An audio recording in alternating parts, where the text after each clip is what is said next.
प्रसादेवं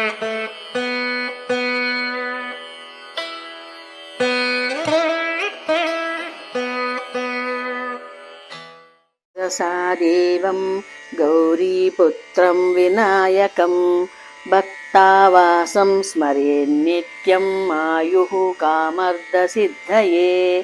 प्रथमं वक्रतुण्डं च एकदन्तं द्वितीयकं तृतीयं कृष्णपिङ्गाक्षं गजवक्त्रं चतुर्दकं लम्बोदरं पञ्चमं च षष्ठिं विकटमेव च सप्तमं विघ्नराजं च धूम्रवर्णं तदाष्टमं नवमं फालचन्द्रं च दशमं तु विनायकम् एकादशं गणपतिं द्वादशां तु गजाननं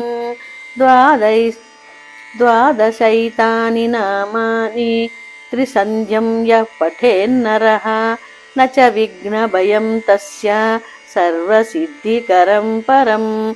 विद्यार्थी लभते विद्यां धनार्थी लभते धनं पुत्रार्थी लभते पुत्रं मोक्षार्थी लभते गतिं।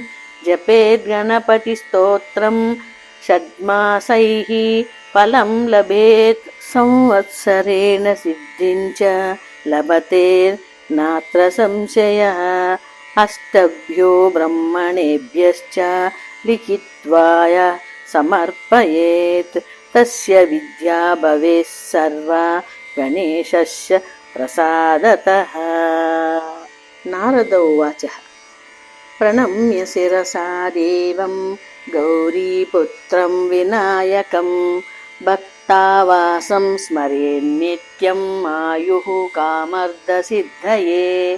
प्रथमं वक्रतुण्डं च एकदन्तं द्वितीयकं तृतीयं कृष्णपिङ्गाक्षं गजवक्त्रं चतुर्दकं लम्बोदरं पञ्चमं च षष्ठिं विकटमेव च सप्तमं विघ्नराजं च धूम्रवर्णं तदाष्टमं नवमं फालचन्द्रं च दशमं तु विनायकम् एकादशं गणपतिं द्वादशां तु गजाननं